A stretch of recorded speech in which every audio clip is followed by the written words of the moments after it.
And I'm okay with that. We know. But anyway, I know Jason has done his deep dive. We are excited. Ooh, did I do a deep dive? Kind of Yeah. conflict. It's like conflict diamonds today. Uh-oh. All right, well, let's go ahead and get started, get this energy going. What's going on, everybody? Welcome to the Was It Good Though podcast, where we discuss, debate, and semi-argue on movies and TV shows, old and new. I am one of your hosts. My name is Jazz. I am joined with Jason. Jason, how are you feeling this evening? Doing well, Jazz. How you doing? I am good. And we have our other co-host, Christopher. How you feeling? Feeling good. How you doing? Don't make that face when I'm singing. I'm gonna do Jason on the outro. I was like, make sure I say our name in like a harmony. I got it. I'm not mad. Rapping. We was doing our rapping thing last month in October, but we in November, so we do a little harmony, get the vocals going. So, anyway, this is our co-host. Today we will be reviewing The Woman King, episode 24. We made it past where Kris wanted us to be. Amen. Won't he do it? He will. All right. So if you have not seen this amazing film with this beautiful cast, please turn the pod off right now and go watch it immediately, because this movie was amazing. But before you leave, be sure to like, subscribe, rate, review, comment, follow us on our socials. And once you once you go watch this film, be sure to come back and check out our review for this. I think it's going to be a good one, y'all. I'm feeling really good about this. So without further ado, I'm going to bring it on to Jason, because I know Jason is ready to guide us in this film. And for anybody who wants to figure out where they can go watch this, it's at the theaters. I do not think it has dropped on streams yet, so it's definitely worth getting the movie theater experience. So yes. All right, Jason, I had to throw that tidbit in there. I appreciate that. So, The Woman King. Did you guys have any knowledge to the Agojie women prior to, Agojie, let me be respectful in this, that you have any Agojie knowledge prior to going into this movie at all? No. None at all. Got you. So I want to shout out to the director, Gina Prince Bythewood. She directed The Old Guard, which is on Netflix. Really solid movie. There was I think Charlize Theron was the lead, but her number two was a black woman who had like this crazy superpower, which was super dope movie. She also did Beyond the Lights, which is one of my recommendations for February, please. But also she did Love and Basketball, Jazz, other February movie. So let's go back. We didn't agree on no Love and Basketball. You wanted Toxic Love, so I'm just making sure we put that out there, energy out there. So that's the movie Jazz wanted to roll with. Interesting. So The Woman King. The Woman King opens up. It's a men. Actually, it opens up. What do you call? Is it just a title card? What is that called, Kris? That's not a. What the little. Something like the Star Wars thing. The Star Wars like title card. The scrolling. The scroll title card. The scrolling letters, which it pretty much gives us backstory on what we're seeing in the actual opening. So it's the Mahi people. The Mahi people have partnered with the Oyo Empire, and they have some prisoners. So they're pretty much sitting out in the fire, just kicking, chilling, hanging out, just talking. And then you see birds kind of fly away. We just got out of our horror movie month, so we know typically whenever you see smoke, there's a fire. What did you guys feel about this introduction scene to our Agojie women? I think it definitely set the tone early. You got the title card and you got a brief history, but then you see them going right to it. Violent scene first, 5-10 minutes of the film, and just to see Viola Davis first, and then to see the other ladies rise behind her. Mm-hmm. And so they already have a reputation of being one of the best fighters in, I believe, West Africa. So just to see them in battle, I thought this scene was visually, it was amazing, because you got to see a lot for it to be set at night, because sometimes it's definitely hard to see different images. But I thought the fighting was cool. I thought the styles, what that they were doing was amazing. And I do wish it was a little more visuals on the deaths. But I was just like, ooh, I wish I would have saw Viola Davis slit that man's throat with her machete. But the movie was rated PG-13, and that's too graphic. But yeah, I definitely love this opening scene. Yeah, like Jazz said, it set the tone really well. Just to see how formidable they are, I thought that was interesting. And then the way they moved as a unit, I thought that was also really well done. The cinematography in this whole movie was amazing to me. So I think that's something I made reference a couple of times. But yeah, I liked it. Like I said, Viola Davis, she looked great. She really just captured that whole character, that whole, like just dope warrior vibe. I really liked it a lot. You think she can beat up Xena? Xena, the warrior princess, Xena? Yeah. That's disrespectful to Viola Davis. No, I was just asking. Oh yeah, that's no contest. No. I may have a hot take later on in this movie, but we'll see. I don't know how hot it is. Maybe warm, maybe lukewarm. Watch it be cold. Yeah, those typically are the Kris takes, the cold takes. Call him cold cut Kris. That's gonna be his new name. So after these women, these warriors have taken these men down, they have prisoners within the actual camp. They're talking to one of the ladies and they're saying, hey, we can get you back to your family, don't worry about it. And this is when we find out her entire family has been slain or they've been sold off.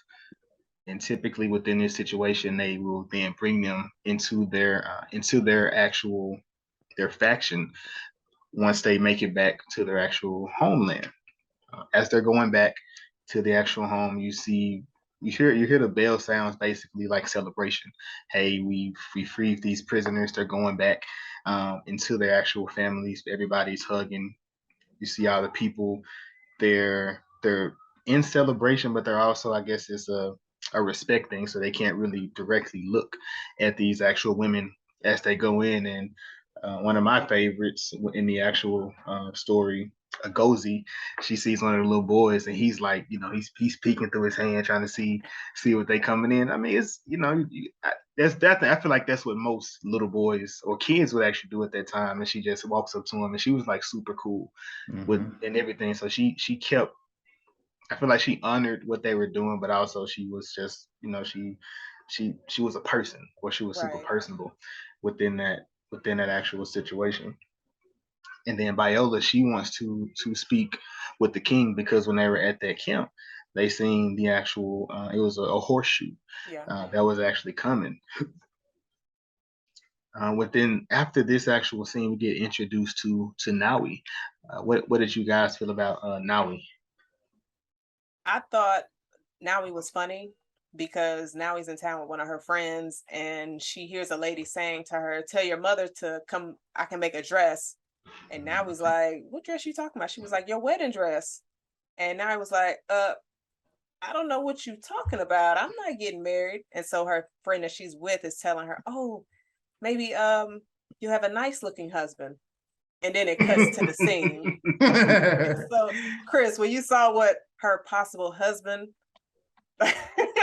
Jazz, don't make me do that. No, he was rich, so that's what they do. I thought this whole scene was funny. I thought it was like, well, we know how things, how they treated women and everything. But I thought it was real wild. But I really liked her character because of how.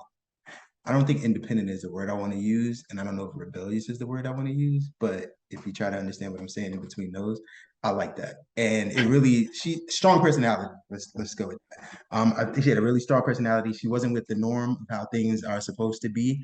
And I think that's what made her such a great character, especially when she ends up joining the Warriors eventually later on. But this whole scene was funny, especially when she was rebellious and she ended up slapping dude. Or like knocked him down. And I was just like, she didn't even hit him that hard. He just seemed clumsy. Actually, I blame him for that entire situation. But her dad was just like, yeah, I can't do this with you, because obviously this wasn't the first time that he was trying to sell her, marry her off, I should say. And he was just like, yeah, you just go be a warrior for the king. I can't do this no more. And then it's kind of weird because actually, no, because around that time, family members were selling each other. So I guess you can't be surprised with them trying to marry her off, and then they can't do that and make money to have her get a rich husband. They're just like, just go be a warrior and stop eating up all our bread. Yeah, he was pretty upset about that. So, like I said, he basically takes her to the actual empire, inside the actual the homie palace, and this is gonna go. Man, I'm trying to make sure I don't ruin the actual names because they are so. Agojie, she comes to the actual door and she welcomes her inside the actual palace, and she's just pretty much giving her the law of the land. And she's seeing the different people in different places, and they told her, they brought her to where the Agojie women go to, and when they go in here, they say no men can come beyond this actual line. Jazz, how was you feeling about this wall or friction where no men can come beyond this space? But could she go in that space? Could she go into the space? Yeah. I mean, we learn more information. If that's the case, then it's fine, because you go out there, do what you need to do, and just come back and good. Yeah, it's like kicking them out.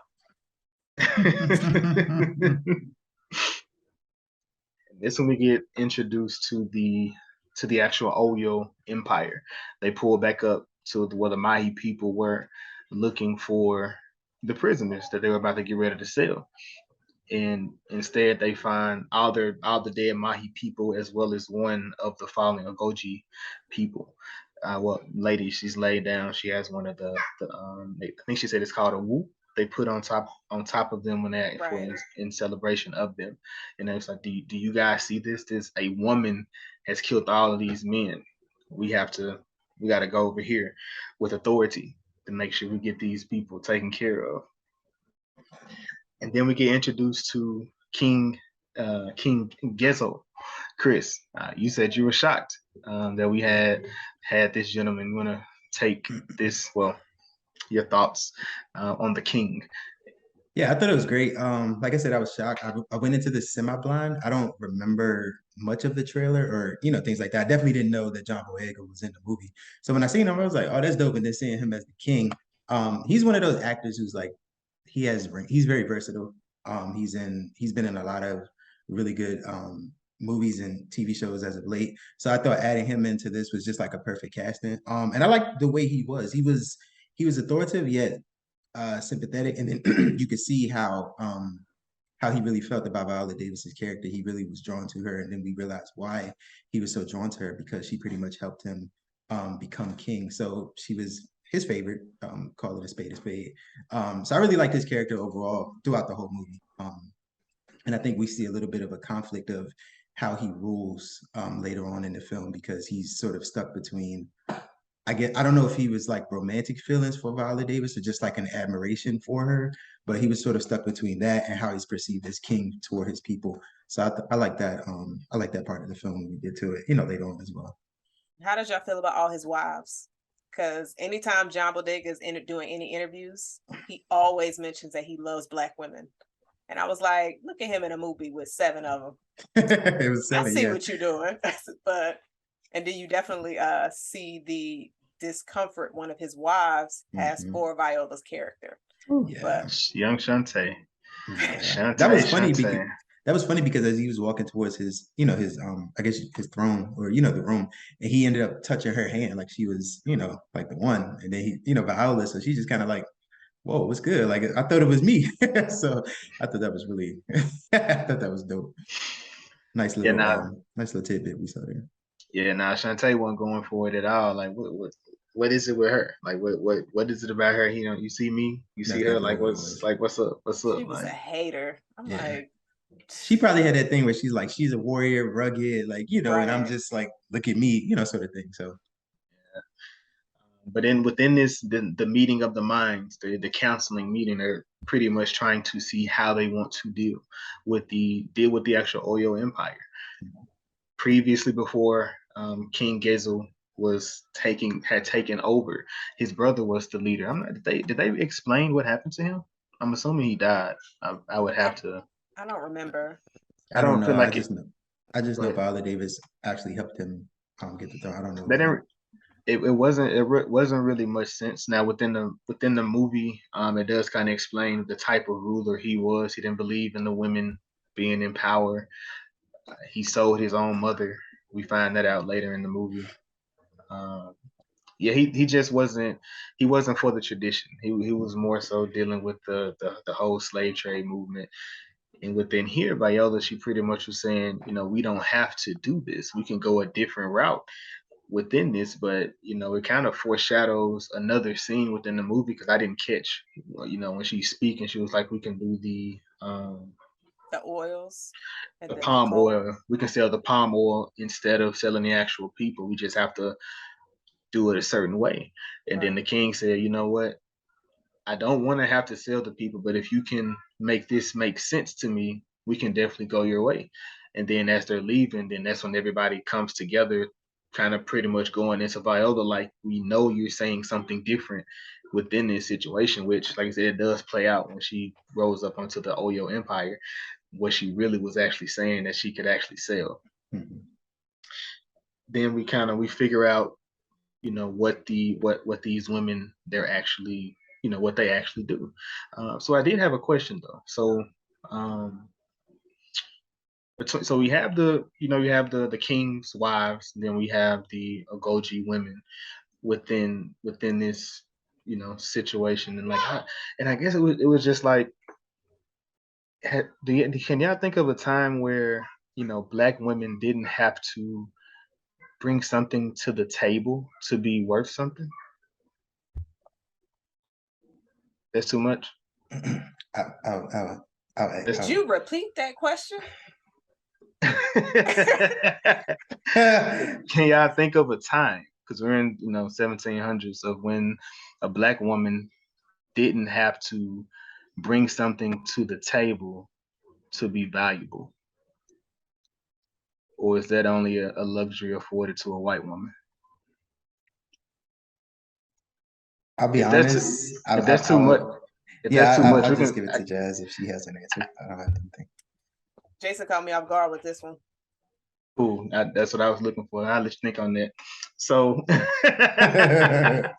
so, and so the reason I'm asking though, because like, okay, so we have the Agojie women.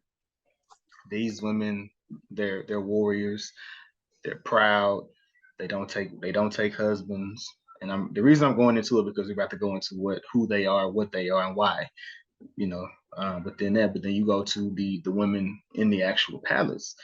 These women, they're council women. They're leaders. They have to think with their actual heads. You have these wives who have to then provide the cooking and the cleaning, these different things. But all these women have to provide something. You don't have. We've been watching House of Dragons. We don't have the Amos in here. These women don't provide nothing. They just have to have the kids, and that's it within this situation. They don't even have to cook because they pretty much have people that do that for them. But that was just my mindset. Sorry to get out. There's a little tangent, but so we learned about the Agojie women. Viola Davis, she gives a super triumphant speech speaking with the actual ladies, with the actual new recruitments. She said, we fight or we die. We fight for the Dahomey, which is, their kingdom that they're in. So we fight for our sisters and we fight for our king. You will be revered and you will be paid. You will be heard. You can't take a husband. You can't bear no children. No harm will come to you. But if you stay, if you don't wish to stay, you can leave, which was an actual choice. Jazz, what you picking? What you doing? You fit to be Agojie? What you doing? All right, so if the village outside got a bunch of Yayas and Trayvon and all of them, I'm gonna holler at y'all sisters. Y'all stay strong. I'm gonna go get one of them. So if all of them walking around, yeah, I'm about to go be somebody's wife. So what you're saying is men are prize. Nah. Oh, that's what it sounds like. Okay, just clarity. Just looking for clarity. Hey, I didn't say that. I mean, I It's- guess if I could switch it to y'all, because there was also a man's army there, and if they said you can't take a wife or have any kids, But we know they do. So Jazz, we can't. We don't. I no. don't So think that's a. Are I'm you making a hypothetical at I'm this point? asking y'all, would y'all join? For what? To not have a wife? I mean, so within this scenario, I'm not. It depends on what the payoff in this scenario is. It's pretty much you're living to fight and die for the king within this actual place, and you have a brotherhood. I don't know. That's kind of it. Just, I don't know. It depends on it depends on my mindset at that time when this scenario comes. That's a true statement. Like So I'm you mean to tell 21. me you just asked me a question and I gave you an answer, but you sitting up here like it depends on what mind frame I'm in when I'm asked. Like Unfortunately, it wasn't the same plight that men had that women had. Women had and we do find that out. Women can't take that. I'm sorry. I'm sorry. I don't have the same scenario, but more than likely I wouldn't. I'm probably not fighting in the wars. No way. So if I can get away from that life, I'm trying to get on the council. That's where I'm trying to go. No, that's not an option, Jason. I said no, I'm not doing it. So I'm trying to go to the council. So you're saying that you're not gonna stick with your brotherhood? No. So women the prize? Say it again. He said that. I didn't say it. I'm asking you. Are men the prize? I feel. No, I said are women the prize? Why are you not keeping up with this entire thing? We've been talking about it for 5 straight minutes. You said you're not going to go with your brotherhood, and I asked you, so women are the prize. but why should it direct it to him? You said it. I'm talking to both of y'all. I know. I mean, women the prize. I mean, sometimes. You just took it down a long road it didn't even have to go on. I know you ain't have to flip the question because I'm not trying to draw no tribes or none of this to do no fighting for nobody. Jason, I want to chill, eat, and just relax. Just live a normal life. I don't have to go out there and try. When I throw Jason the same question he threw at me, he want to get all technical. I see what kind of time we on. Continue on. All right, so we run into the actual scenario with Agojie. Agojie runs up on Nawi. She's inside the little hut playing with another person's spear, and she was saying, you shouldn't touch other weapons because it can bring bad luck. And then she pulls her weapon out and lets her see it and just says, I went to the water and find the sharpest stone to actually sharpen it the way I do. But she also has a secondary weapon. She uses her nails. But then what did y'all think about these sharp nails she was using in battle? I was just thinking she done poked a lot of people's eyes out with those. Yeah, I thought that was really cool. And she can't even have no husband, so she can't scratch no dude back. That's unfortunate. All right, but I'm just saying. Jazz. Yeah, that went. But it did. Oh, so that went left, but Jason's entire tangent, you just sitting there like. I mean, within that, I mean, you can use them for harm. You don't have to use them for harm. You can get a graceful scratch even with long nails. Who back she gonna put it on? She can't get no husband. Which is true. And she pretty much runs the law of the land with Nawi because Nawi seems to do what she wants a little bit. She kind of arrogant kid, and she would like the first rule is to do what Agojie says. Go take a bath because everybody took a bath and she's just kind of lounging around kicking it, not doing nothing. And she gets into the actual bath, and her and Nanisca, which is played by Viola, they're having a little back and forth in the actual shower and they kind of have like the same type of attitude. Right. But then, how did y'all feel about this scene when their first actual interaction here? It definitely felt like chemistry was there. Yeah. But then you're sitting there thinking, okay, how? So it's kind of like you feel it, but then you don't think it's anything serious. You just like they're just being good actresses during the scene. but then we obviously see it unfold later. But what was you gonna say, Kris? No, I was gonna say I liked how it was pretty much two strong personalities, and then the power Right. dynamic of what it is. Like you have the leader of such a powerful, group of women, and then this is like a newbie coming in, and she's sort of challenging her. So I really like that dynamic that they had pretty much throughout the majority of the movie. She had that dynamic with a lot of different of the strong, the stronger characters. So I really like that. Yeah, I know Kris was kind of devastated. This Nawi, she wasn't Lupita, because we did discover that this was Lupita's character. Was it? Yeah, that was Lupita. Mm-hmm. Really? No shade. But it was. The right actress did it. But Lupita no shade was, to Lupita. Lupita would have been. That's who Lupita would have been playing. She would have been playing the daughter. Okay. I think they did a good job. Lupita. What? Go ahead, Kris. No, I'm saying I think the actress who played Nawi did a great job. So they didn't need Lupita?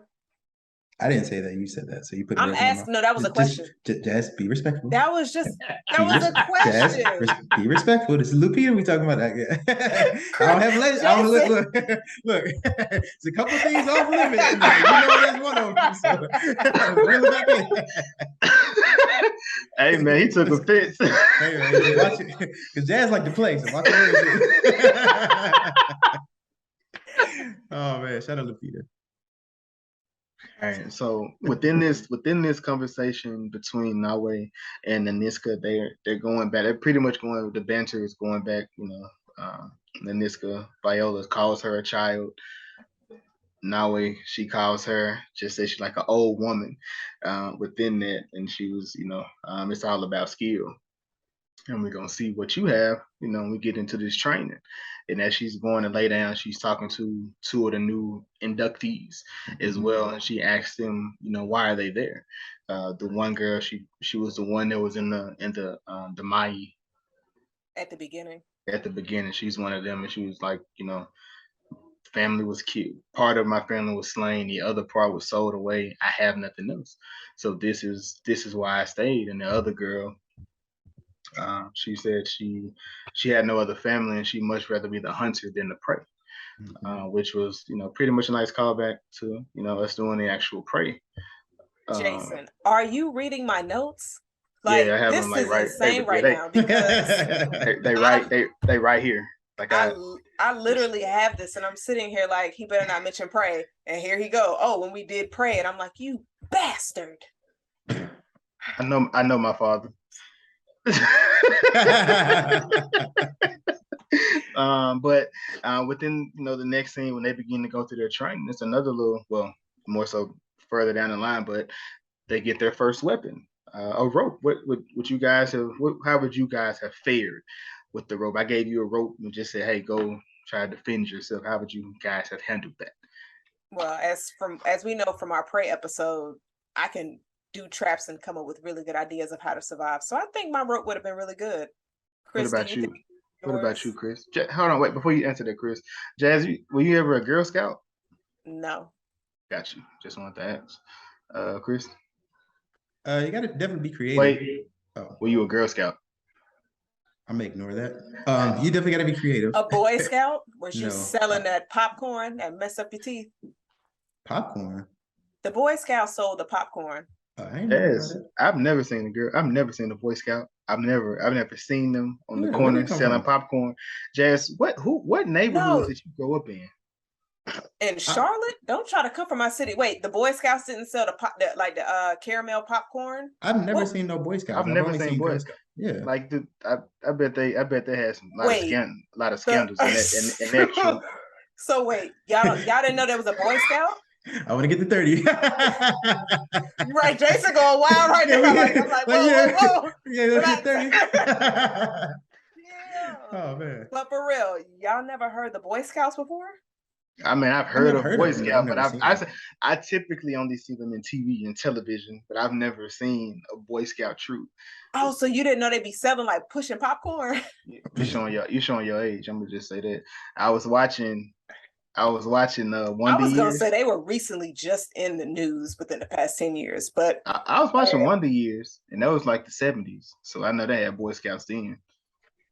They were still out, you fucking asshole. Like Yo, dating her to the 70s is funny. It's insane. That's He's so disrespectful. But that's 50 years ago. Yo, Kris, how much can you leg press? Jazz, let's not do that right now because I already, you know, so let's not do that right now because I was on your side. I wasn't even against you. Nah. So let's you don't want smoke. All right, so bring it back. All right, so we have we have the scene where they're playing with the rope. Now she again arrogant. You know, she want a real weapon. So they let her test one of their knives, and she can barely hold this thing. She dropping to the ground trying to get it. They said, well, just all you gotta do is go knock the head off this doll. She attempts horribly. She couldn't really do nothing. Could barely say she could barely hold it, barely can swing it. And then she said, "You get back over there with that rope and figure it out." But I did like this scene for her because she actually so when she first got the knife and like it dropped, you see the weight of it. She didn't just give up right there. She still was determined. Like, nah, y'all think I can't just because I'm gonna try to do it. And I like that. And I think Viola Davis sort of took note of that in a way because she had sort of a respect for her, but she still, you down here, but she sees something in that. So I thought that scene was really pivotal as we saw moving forward, just because she had that determination of at least attempting it. I really like that. Yeah, now she has a lot of drive, and like I said, just her quick witted, her she just like I don't know if adaptive is the actual word, but like she's just super quick with the mouth. She's super quick at learning, so she's picking up stuff at a quick speed, but she's definitely too far ahead of herself, within these actual situations. So Agojie goes over and actually speaks with her, and they have this super deep heart to heart. What did you guys think about, this actual scene of Agojie opening up? Because Nawi feels as if she's, I guess, being picked on a little bit within this actual situation, and she tells her situation. And her mom tried to sell her virginity at 14 years old.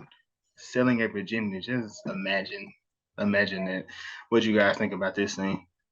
I thought this scene was very impactful because you got to see the type of connection that they were building. It was developing into a sisterhood. Mm-hmm. And especially being that Nawi was new and she just opened up to her so quick. And she indirectly looked out for her and also wanted her to succeed because she saw something in Nawi that maybe Nawi wasn't sure was there. Like she was arrogant and all of that, but you have to be smart to do what they're doing. You can't just, behave the way that you've been behaving when you out in battle. And so when I saw their connection, I was just like, this is definitely like a solid sisterhood. And then her saying, she was talking about her mother in her story. Jason, correct me if I'm wrong, when she was speaking on her trying to sell her virginity, and she burned it was second husband's hand or face. I forgot where she said she burned them, but I remember because she showed us her hand. Correct. So it was like, I think the first night she cried. The second night her mom beat her because she complained, and it was the third one. She burnt them. Right. So yeah, I thought it was their connection. I definitely appreciated in this film. Got you. Yeah, now that was I love the relationship that they had, and I love how she basically took her in. Right. And just looking at Agojie throughout this entire movie, it's not necessarily development because she was already a developed character.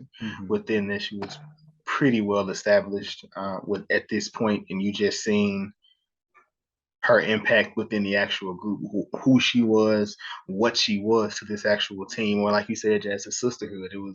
That's pretty much what they had to build, from being given away from their families to losing their families to not having a family to now creating a new sisterhood within this actual unit. It was just super dope to see that, and how she was super vocal within this situation. So then they begin their actual training to become Agojie women. How are you guys when it comes to doing a challenging task and there's someone there's a leader involved with the situation? Do you guys respond well to the man, you get your stuff together, you suck right now, or do you need the pampered baby, I'm gonna say baby, but the pat you on the back, hey, it's all right, let's go? What kind of motivation are you guys needing in these scenarios? Nah, I think especially for what they were doing, that whole pamper patch on the back thing, that's not cutting it, because these are not only, powerful women, but they're women of war. At the end of the day, there's no pampering in the battlefield. There's no, like, none of that. So especially for them, and then speaking for myself, that's something I prefer, because I like to be told when, there's something that needs corrected. Just be straight up with me. I always tell people, like, when they say stuff to me, especially I've learned recently, just tell me straight up. Don't worry about my feelings, because if I need to do something, my feelings don't matter if it's gonna make me a better person at the end of the day. So I feel like, especially, even with this situation as well, I thought it fit really well. And I liked how they did it, because everything they did had a purpose, even from their first weapon being the rope, even from the different challenges, that everything had a purpose, eventually. So, to answer your question, yeah, don't the pampering thing. Nah, I'm not. Rocking. I'm rocking. What you got, Jazz? What Kris said. What Kris said. Yeah. So, like I said, so Nawi is running. She's losing breath. They say, hey, don't slow down. You get caught.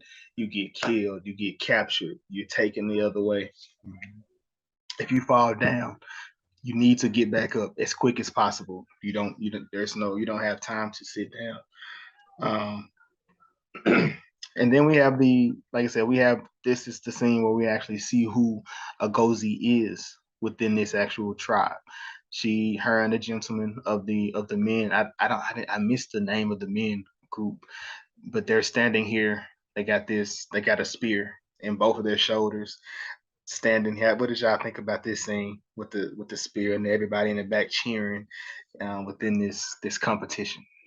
Man, I would have just took it. I'd have been like, look, I got my sisters behind me. They're gonna stitch me up. I'm not gonna let him beat me. I'm not in front of my sisters. Yeah. But I thought this scene was cool. Yeah, I thought that was real dope. And then it, like I said, it showed how powerful, how determined they really were. So I like that whole scene as well. It was really funny. And then I know that was a hit to their ego. Like, say what you want, but the guys, when he lost, that was definitely like a hit to the ego. Even though you knew how powerful the women were and like how revered they were, he was just, you could sort of see it. So like, I like how it established them. So you did, but well, at least within the movie, in the real world, we have that. A lot of men would probably be bruised, losing to an actual woman. Say that again. Say that again for me. For the people in the back, I don't think they heard you. So for the people in the back, let me speak to you. I'm gonna come a little closer so you can hear me when I was speaking. So what I was saying was, in the real world, in reality, I know a man would probably be upset, bruised, hurt, need to be coddled if he lost to a woman in a competition of last man standing, where a woman was the last person standing. So yes, that's for you, Jazz. Nah, that's for him. them. So within this, we go back to the actual the Agojie, the up and coming. They're actually just talking, and now she still can't get the rope, and she's asking the crew to show her how to do it. And it was like, man, that's the only thing you can't do. That's the only thing I'm not gonna show you. Within this situation, because you do everything else so much better than us. So I'm not giving you the one thing I have up on you. Which I don't. So Mariah, I don't like people like that, but I get it. Even though I know they were just joking, but I hate. I can't stand people like that. Like what you teaching me doesn't stop you from doing what you have to do within this. Within that situation. I feel like with something like that, that just means that they see you as a threat and as competition. Yeah, instead of a partner. Yeah, I can see it also as a form of respect in a sense. It's sort of like a weird form of respect, but respect nonetheless. Because you're looking at them, like Jazz said, as a threat. You respect me enough to realize, hey, I'm it. I'm him or her. So you just kind of like, Jazz know what I meant. But that's how I see it right there. That's how I see it right there. Jason, no. Black Widow ain't in this. Black Widow ain't in this movie, brother. It's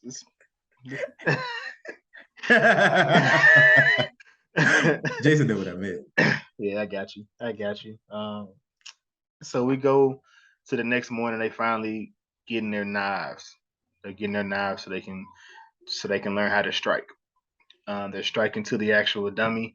The dummy explodes when they actually strike it. I'm assuming it's based on the velocity, the actual spark that comes from the actual blade when it hits the actual dummy. Mm-hmm. And then of course they begin to laugh, and then they're going to do a punishment for them. Nawi, she steps in, she's the one that does it, which we pretty much knew this was a task, not a task, but a skill that they could possibly use later within this actual movie. Which, have any of you guys ever used, not necessarily gunpowder, but made a firecracker from the actual gunpowder inside of one of those? No, I've never done that. Okay. I see the energy in the room. We're gonna keep it moving. We're gonna keep it Living moving. dangerously, Jason, I see. Yeah, I never had y'all never had like a firecracker war? A war? Wait. What, you shooting firecrackers at other people? This sounds dangerous. Mm-hmm. I told Jazz, bombs. Jazz, I told you about Little Rock. Trying to tell you. Nah, I ain't never did that, Jason. So this is when we pretty much get into this scenario of another standoff between Nawi and Nanisca. They're telling her about how arrogant she is within this situation, and how I think she was flirting with one of the guards or one of the men on the other side. She said, "I see you flirt. I see you do these, but when we must have discipline, because I know when people lose discipline, they lose focus, and they can get you killed, and that's not what we need." And she started talking about, well, the men soldiers, they can take a wife. Why can't we have an actual husband or take a man within this scenario? She begins to cry. She was like, "Hey, stop. The tears don't mean nothing. To be a warrior, you have to kill the actual tears." So, Jazz, how would you have handled that situation, Jazz? I wouldn't have cried. I'm wouldn't. not crying in front of Viola. Ever. I would just suck them up and just have my chin up. But I'm also not talking. I'm also not talking back to her either. Like, she is the leader of this entire group. Mm-hmm. Like, I'm like, now you need to relax, sis. But definitely not. Viola not gonna see me cry. Nope. And they have this little one scene. I guess it just goes more into the sisterhood. Aminsa, they were talking. There was one of the actual Agojie women and one of the trainee women. There was a little bit of conflict. They said, "Hey, you killed my people," and they were saying, "Hey, just like her, I was somebody that was brought in due to my people being slain, and I'm not the same. I don't come from the same place you come from. So are you better than me because of where we are within this situation?" And it was just, I like how they handled that. It wasn't an argument. There wasn't a fight. It was just, hey, we are one. At some point, yes, no matter how you got to this actual situation, that was a conflict y'all had then in between these walls. We are one. Which, like I said, in more situations, I wish, we did have more union versus, more unity within our community. That's it. Ooh. I mean, listen, I told y'all a while ago the album coming next summer. Y'all not hearing me, Jazz. I swear to God, if Jazz have a bar about unity and community, bro, I swear to God, I'm gonna turn that album off. I'm what's that Bow Wow on John's Feeling Break out the window. Jason, you still listen to CDs? Mm-hmm. No judgment. I got some in my car right now. But what is happening right now? Y'all still have CDs? Wait. Look, those mixtapes made in like 10, 12 years ago. Yes. Stop. Some of the music you can't even find in streaming, so it's on CD. Exactly. So we're talking to Aminsa, and she's talking to Nanisca. Man, all these names. Yeah. They're speaking, and they're talking about, she keeps having this dream. She's having this dream of a beast in the forest. She's scared. And then she tells her this sounds like a warning. You know, it sounds like something from your past is coming back. And she told her to go to the altar and leave something. As she's going to the altar, I believe she gets sidetracked. I don't think she actually goes to it.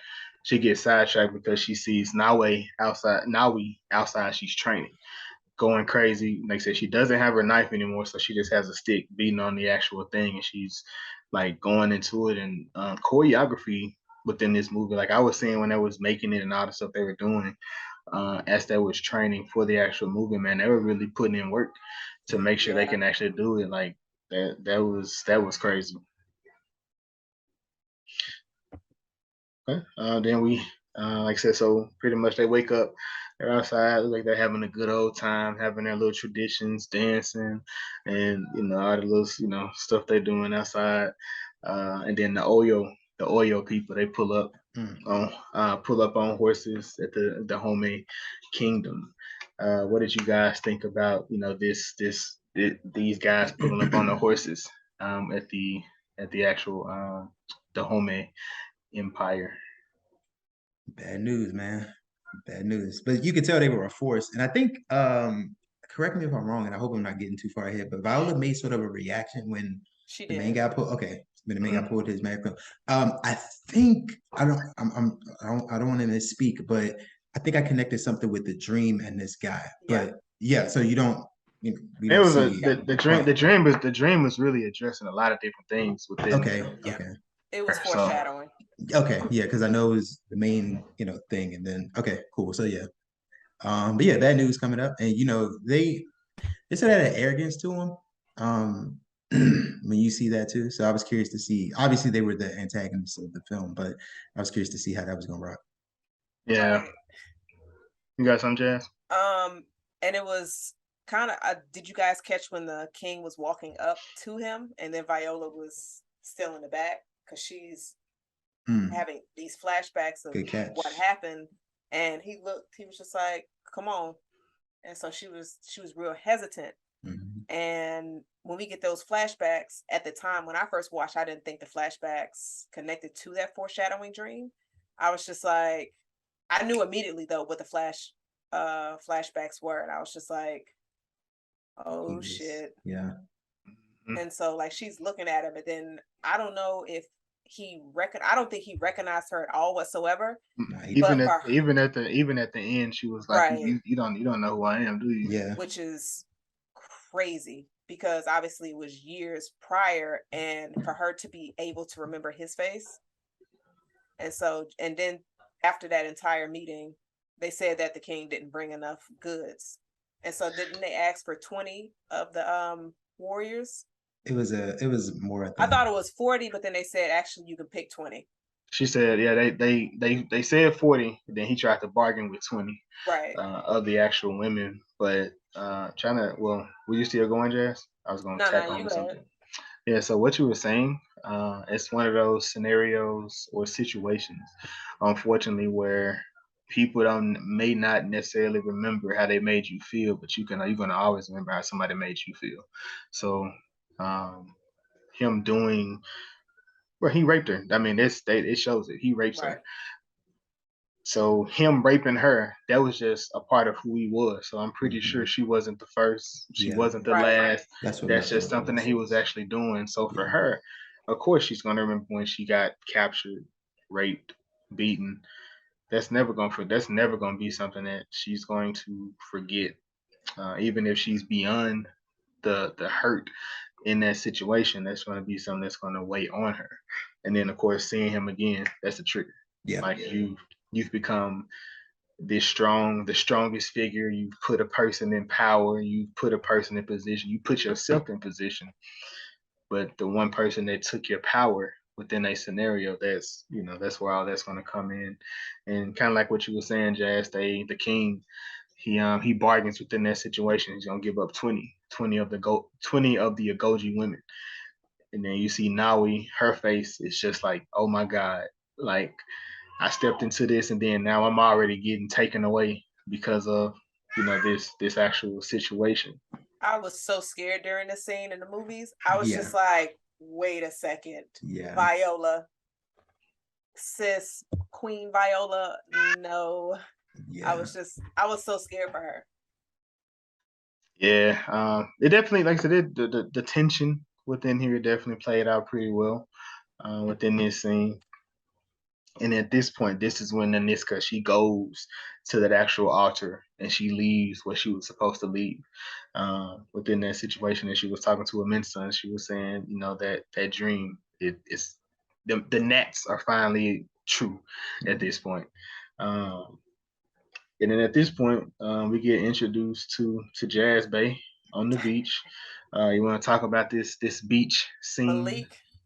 I Malik. wasn't sure exactly what to expect, but then obviously you can see Malik and then the gentleman that was with him. Mhm. And what language were they speaking? It wasn't French. Portuguese, I think. Yeah. Oh, okay. So they were speaking Portuguese. And I'm just like, who was this dude supposed to be? And I was just like, okay, his mom might have been a indoor sis. Who knows? But, Indoor sis. That's a new way. I've never heard that before. She wilding. But when I definitely saw him, I was just like, okay, he be the love interest.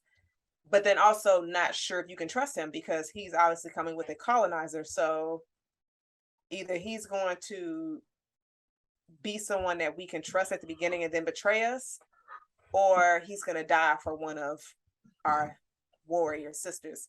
So I wasn't sure exactly what was going to happen with Malik. But it was good to see him later, though. We'll come back to that. I bet it was. Malik looked like Marquis de Lafayette from Hamilton. That's who you look like. He did. So, question. So we understand. We got a movie. Some of this stuff is going to be fictionalized. A lot of it's probably fictionalized, but here nor there. The scene of, well, not the scene of, the love interest. Did you guys like how this was placed in this story? Did we need a love interest? She had to get some. Why did she have to, Jazz? Yeah. Why not? Oh boy. I think that it was placed there as sort of like a dilemma for Nawi and then also for himself. So for him, he was sort of torn between his, well, we're getting ahead of it, but whatever. His people. Go, bro. And, his people. We spoiling this movie. Yeah, we spoiled the movie. Okay, so do y'all think that he could have stayed? I mean, if he made it know who he was, I don't know how accepted he would have been right away. But if he told him that his mom was from there, he did. Yeah, the he king did. He told the king, but he stayed at the end. Yeah, but I'm curious. No, he said it when they actually met the king when they went to the village. When he met him, he said, "My mother's from here, and she told me this is the only place she was ever free." So that's why he had to see it. Yeah, right. But then maybe he. I'm sorry, Kris. Go ahead. No, it's good. As far as needing a love interest, like I said, it's just like sort of have a dilemma for Nawi. I guess what she's called to do, and sort of her desire for what it is. It was okay. I didn't think too about it. Do you feel like a knight in shining armor type situation? Nah, not in this movie. You don't think so? No, I think it was just a situation to where you have pick your career over love. And we see what she picked. We just can't escape that topic. It keep coming up. I mean, I guess Jazz be trying to make sure she nailing home career. But hold on. But when you actually think about it, though, do y'all not see the similarities with it? No, I see it. It was just funny that you brought it back up. I just need her. I just need these people to stand up. Stand up. You weaken the knees. For this light-skinned George Washington looking. She saw how he was looking at the lake, and she was just down by the lake. Yeah. The rich dude's dad tried to marry me too. Don't look like him. She was probably like, if he would have looked like that, she probably would have been like, "Okay, let's go." Yeah, I don't think she was like, "Nah, I'm just gonna give it up. I'm gonna give up not getting a husband and all of that." But yeah, I don't know. It's it's a Hollywood trope. I don't feel like it's always the love interest isn't always needed within that scenario. Nawi, she had one. Nanisca, she didn't. So I mean, it wasn't a needed thing personally. I guess it was.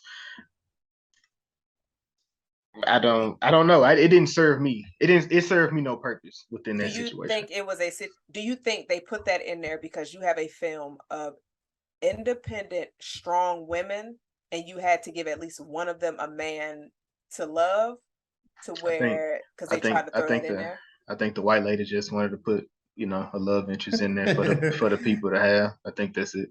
That's the honest to God truth. I don't know. I didn't think that'd be too deep into it. I didn't either, but I was just asking. I was gonna go down a deep cliff with Jason, but Jason he hit me with they wrote it that way, and I'm like, I'm not alone. Oh, reliable, right? Right. I mean, I'm just so I don't know the purpose it served. What beyond him looking good for the ladies.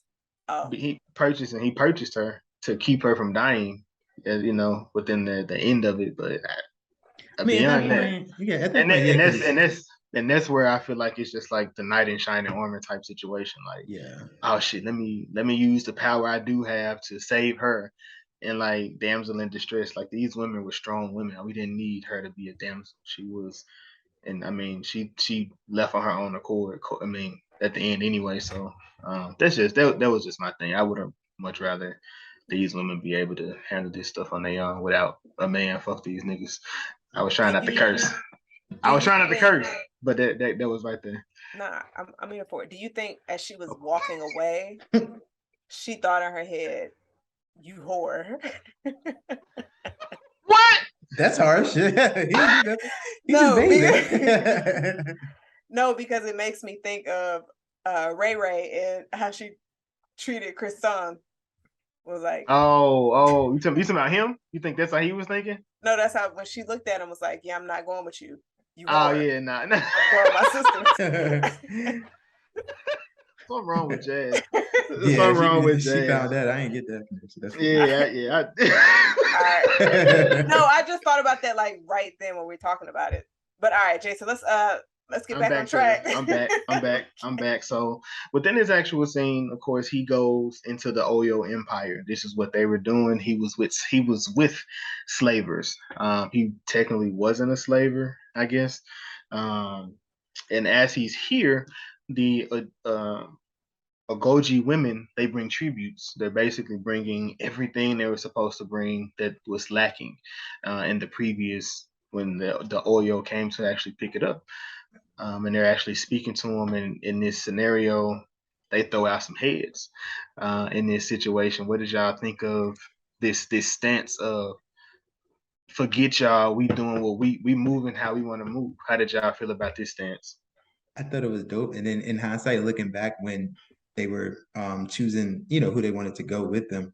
And when he picked Nawi, I was like, she's way too strong to just give her right there. So it made sense that they had a plan then, but in the moment, I was just kind of like, not Nawi. But now seeing it play out, I was like, yeah, they need to have her for what it was. But I thought it was dope. I think, a certain dominance and then just not backing down, like you said, which is one of my favorite parts, like I said, of the film, because outside of Jason's critique of the what's his name, Malik, the male character, for the most part, they didn't need no. We're gonna call him Hamilton. Okay, Hamilton. For the most part, they didn't need no help from men at all. Like it was straight them. Of course, they answered to the king, but outside of that, it was just straight them. So I really like that part of the film, especially considering who they were standing up to. And as far as Nanisca's concerned, her abuser. I think I appreciated that they gave us 2 fights between them. Because normally when you have something like that, you probably only give your hero one chance to fight their opponent. Sometimes, let's not think about Marvel films, but I went straight to Black Panther, right? I went straight to Mortal Kombat, Sub-Zero, and I mean, Jazz, I think it's always 2 fights, but you got it. I'm gonna give it back to you. If we don't think about the latest Mortal Kombat, go back to the original. Actually, Sub-Zero and Scorpion didn't even fight each other. Yes, it did. at the end, right? in Mortal In the Kombat. beginning, he got killed. He actually In killed. He Mortal actually. Kombat 1, But they fought in 2. Oh, you But talking about that? Oh well, in the they first fought in one, 2. in The the first first one they one, didn't fight. Liu Kang yeah, got he beat up fought by Johnny. Shang Tsung in the first movie, right? Exactly. Wait, no. Actually, no, that's not me thinking that you were right. I'm thinking we need to get back on this movie because I know, cause you're wrong. It's cool. no, Go wrong ahead. about Go back what? and see. Nah, Go back and let's see. Nah, let's go go no, no, back. no. Let's go back. It's Let's okay, go back. Jazz. It's okay. Wrong ab- That's why I am the mediator today. I want you to go ahead and go back and make your point of the movie. Jason. I love you. Jason. I love you. I love Look you. at Jason leading with love. Look at Jason. I love you. But Jazz a avid boy. She's like, I don't even know where I left off with. Okay, so anyway, Do you I say appreciated that they were able to get 2 battles. mhm. And in both of the battles, Viola won. Granted, of course, the first one was cut short because all the soldiers were coming. And I'm glad that Nawi did not leave with everybody else. She saw what was going on and she was just like, nah, I gotta help her out. And then you see after they were able to escape, Viola fussing out Nawi, grabbing her on the chin, and it was like a really strong black mother grip too. So I was Interesting like, choice of words there. black mothers get Interesting. them pinched on your Just yeah. foreshadowing. So and then you see Jason, what's her name? That was like Viola's right hand woman. Amenza? Yes. And then Amenza was just like, I'm not gonna challenge you in front of the group, but you didn't follow instructions either. Mhm. So you are basically punishing her for something that you did yourself.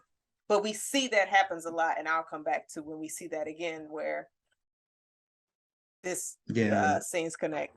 But yeah, go ahead. Oh, Kris, were you gonna say something? Oh, and I was gonna say, you see, really what Viola's whole purpose was at that time. She wasn't trying to live. It was just revenge. Well, it was a suicide, pretty much a suicide mission for her. That's why when Amiza was looking like, I'm not gonna challenge you in front of them, but you don't want to deviate from the plan, because they were supposed to dip, but Viola just stayed there even though she saw the soldiers.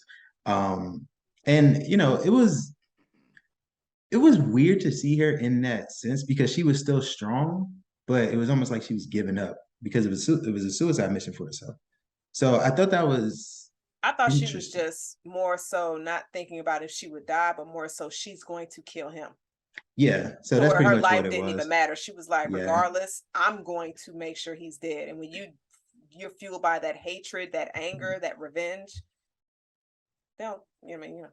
Yeah, that's what I saw it as. I was just kind of like, interesting. But leading from the red is what I like to call it. So yeah, she definitely would everything blinders to everything else within that actual scenario, and it was great that Nawi, she did stay back. And I also love that, like, what you want. I can't. One of y'all just got. I believe it was Jazz. Maybe it was Kris. Do I don't we know. sound the same? A little bit. So yeah. Whoa, wait. Take it how you want. So That's crazy. she said, you the one, you the one that deviated from the actual plan. I think that was Kris. But so I know who it was. So I just like that because it's the main thing of we move as a unit. Like when we out in public, like I'm riding, but like when we get back and get back home, like, bro, what you doing? What you on? Like that's not what we supposed to be doing. I just like I wish a lot of people did that as well. Like with their actual, whether it's friend group, relationship, we can be outside. We're not here to argue publicly with each other in front of people because, regardless of what's supposed to happen, like she pulled her to the side and talked to her like, hey, I wouldn't do it in front of them. But like, what's up? Like, and then we have, Shantae. Shantae, she's in the, and this kind of gave me super Game of Thrones vibes because everybody is trying to, not necessarily, they're not going to overthrow the king, but everybody is trying to influence him one way or another. And Shantae, she's trying to encourage more slave trade or go back into the slave trade because she's talking and she's, I think at this point she's talking to, Viola, and she was like, too much change can be dangerous. And I'm just saying, you have an ear, I have an ear, and we both can work together to figure something out that works conducively within this, and she pretty much says, no, you want power. I don't want that, within that. But we know Viola, she's thinking for the entire kingdom.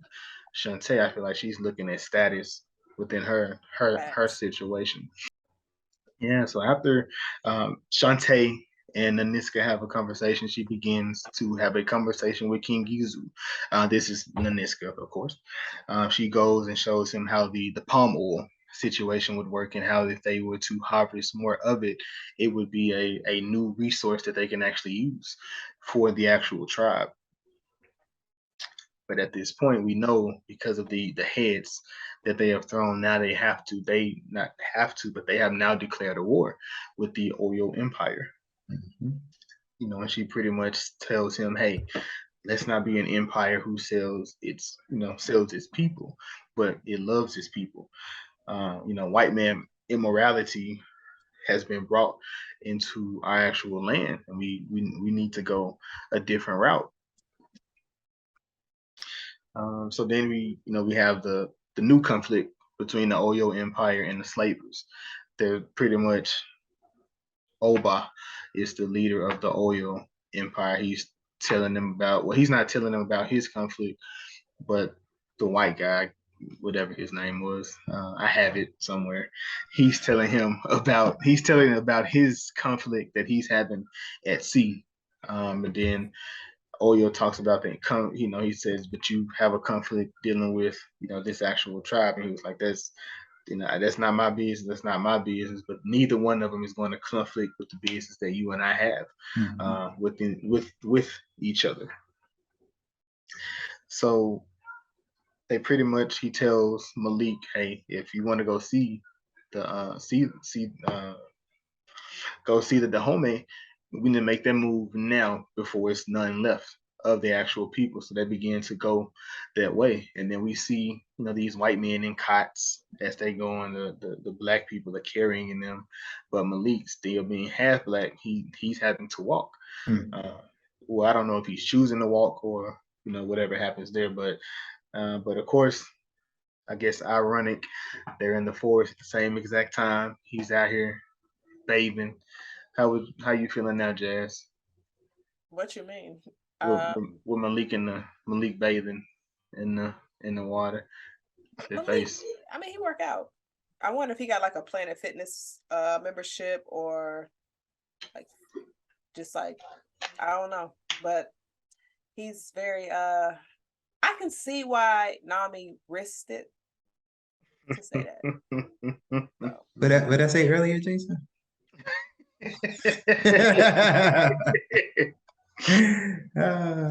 So yeah, they She's still thinking. She's still trying to figure out what I said. I really don't know.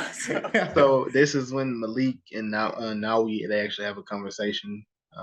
She's speaking. I feel like he was speaking Portuguese prior to, and then she starts speaking and telling the slavers to go back to where they come from. And she I guess his look, because she should have just killed this man. I don't. Why not? Why would you do that? Because see, he wasn't a threat, and you had So, how do you know he wasn't a threat, Jazz? How you know that? I could see. Well, it could have been because he was something, naked. Jazz would have been done. Like, look at what our tribe was left up to.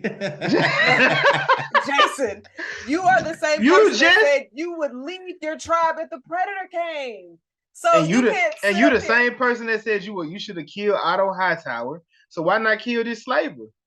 Did you see? He wasn't a slaver. He wasn't a slaver. He was just able to. He just shared an Uber with the slaver. His mama was black and she was from the same tribe. So technically, they had history there. And he had a little bling on his neck. She wasn't sure what it was, and so she asked. And he put that voice on her. So I get it. I just understand what she was going through. Because she saw him get out the water. So she saw what none of us got to see. But Stand up! Jazz would have been done. So they make it to the homie. They make it to their homie kingdom. King Ghezo is inviting of the slaver and Malik in the actual home. And then he was speaking with Malik and he said, my mother too was sold, but my brother is the one who sold mine within this situation. So, hey, please stay for the final test. Take a seat. Please seat them, my wives within this scenario. That was actually, that was, I mean, you know what I'm saying? That was the time. That was kind of, my wife, get like what, you know what I'm saying? It won't be, it won't be for me, but it won't be for me. Like, Jason, it won't be for me. It won't be for me. It won't be. I mean, you know what I'm saying? If we can have a community and we can all serve each other, that would be. Kris, are you going with the 7 wives life? Damn, I didn't hit the button. My bad. The what? I'm a one woman man. I'm sorry. That's so Kris says 7 is too many. 1 is just enough. I could have taken somewhere else, but look, like Jason said before, push the button. Dylan, what is enough? 7? Kidding me? Push the button. Push the button. Leave. No, Rush Hour is one of the greatest movies of all time, by the way. That's one of the greatest movies of all time. All right, so I'm done with it. Let me stay on top. Rush Hour, just in case if nobody got the reference. Yeah, that's one of the greatest movies of all time. So it's in your top 10? Of all time? Yeah. Yeah. Rush Hour is in your top 10? Yeah. We're gonna have to drop our top 10 at the end of the year.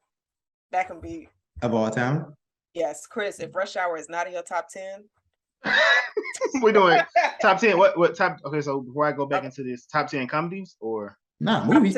Top 10 of all time. Rush Hour is in my top 10 movies of all time. I'm probably not gonna play that game because I don't. Yeah, no. I don't know about no top 10s. That's kind of hard. I'm gonna let y'all enjoy that. This guy. Yeah, look at him. It is what it is. So they stay for this final test. The final test to see who, what did the person receive in this situation? Because I feel like everybody made it. I didn't see nobody lose. Like either if you did not finish, you got kicked out. Right. But if you won, you got a dope machete. Okay. Did that determine rank? Because that's what I'm saying. Because the girl, because she beat the girl that was on top at the top. Remember? So but both of them was in the group in the clique. But I like this scene a lot because it went into how they say you're not supposed to go back. Don't ever go back. She went back and saved her friend. Yeah. And still won. And I think that really gained the admiration of the king because not only did she go against the norm, but it was just kind of like she went against it and still was able to successfully, complete everything first. So it just shows she was built different and people respected her for that. So I thought that was dope. I thought Jason, stop. Jason, leave me alone. I thought it was when she jumped down that big ass thing and didn't break her leg because it was like 2 feet. Because she was like, I can't climb down, so let me go ahead and jump. If I lose a leg, I lose a leg.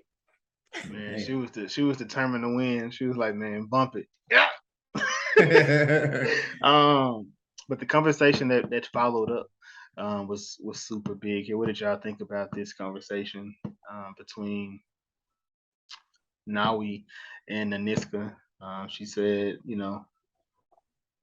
she asked her why did she go back? Why did you go back and help? And she pretty much said, hey, we came in here together. That's my friend. I just want to make sure she gets through this as well. And it didn't seem as if she could. And then that's when she pretty much gave her the real world scenario. Like, for her to be useful, she got to be able to stand on her own. And then she asked her, would you help Amensa in that situation? She said, well, I would stump on her to win a foot race. And then she kind of side-eye, come on now. What you want, bro? Jason, would you go back for Kris? You took way too long to answer that. So we're going to move on. He took way too long to answer. Nah, okay. And he never answered. Yeah, I see how it is. That's crazy. I got Kris, man. Come on now. No, I don't even want it no more now. It's too late now. Nah. Kris, you are out of here. I got him, man. Come on now. I am my brother's keeper. Come on, man. I got you. So Nanisca. Fake sympathy. Get out of here. And then this is when we have a new conflict within the actual movie. So she said, "Hey, make sure you get her you patch her up." You know, she sees out of the thorns in her leg and her arms and her back, and she looking and she sees the bruise. She sees the scar on the back of her, and it kind of it makes her it triggers her within this, and she she just leaves.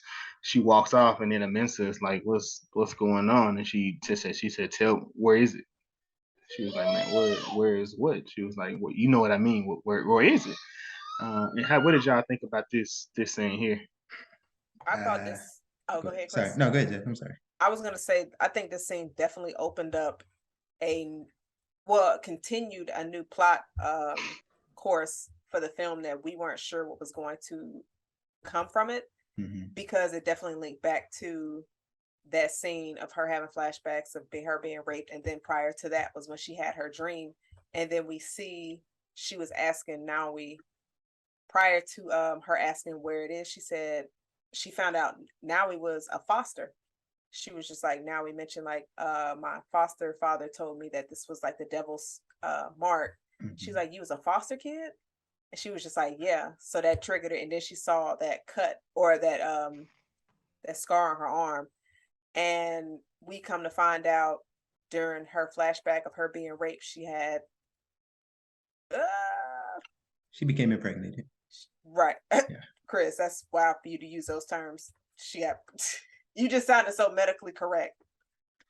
But it's fine. So I mean, I don't know. No, because you were just like, she got impregnated. It's just like, she got prego. I'm gonna leave it alone. But so yeah, and then we're just trying to figure out, then we think it was it Nawi? And then she said the gods wouldn't be that cruel. Which I'm like, surprise. Yeah. That line didn't age well. You gotta relax. Yikes. I'll put a bingo card out there for when Kris say yikes. So King Ghezo, Ghezo, and the gentleman that's with Malik are actually speaking. He's speaking Portuguese, and he was like, "Hey, you're in my kingdom. You need to speak my language while you're here. You know, hey, don't, this is my place. Like, don't be disrespectful, my boy. Like, come on, get it together." So, he was saying, "Hey, like, slave trade. That's what's going to make you rich. Like selling palm oil. Like, doing this, like you're going to be king of mud. Like, if you continue with the actual slave trade, you're going to be protected." And he, pretty much came with the love the response. He's like, I'm under the illusions you see us nothing as a commodity, but I'm a king with or without your respect. And remember, if I'm not protected, you also are not protected. But then this actual, situation like, hey, you have a trump card, but I have the last trump card, and you're within my realm. Now, how did y'all feel about this scene here? Should have cut his head off. Yeah. I mean, I ain't gonna go that far, but I thought it was good because, like you said, it showed his. I just liked his character overall. I'll say that he was really. I don't think complex is the right word, but just the way he was sort of torn between trying to lead and then feeling what he really wanted to do, but what he felt like he had to do. I'll put it that way. So I thought that was a dope scene as well. Right. Yeah, go ahead, Chris. Go ahead, Jazz. I can ask a question afterwards. No, go ahead. Do y'all feel like the king's role, did it take anything away from Nanisca's role in the movie? Like any kind of like power, dominance, or anything? I don't think so. Not for me. Yeah, not for me either. Because he's the king at the end of the day, so I don't think so. All right. So as they're actually celebrating not the victory, but the completion of the actual their last task. Of course, Nawi, she see Malik hide in across the line, And then she goes over to the fence line and she's speaking with him. He was like, "Hey, can I come? Let me come in." Jazz, you would have snuck him in?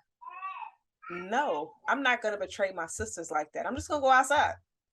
That's betraying the sisters. But I'm gonna let you have it. So wait, when I asked earlier, they can't come in, but she can leave.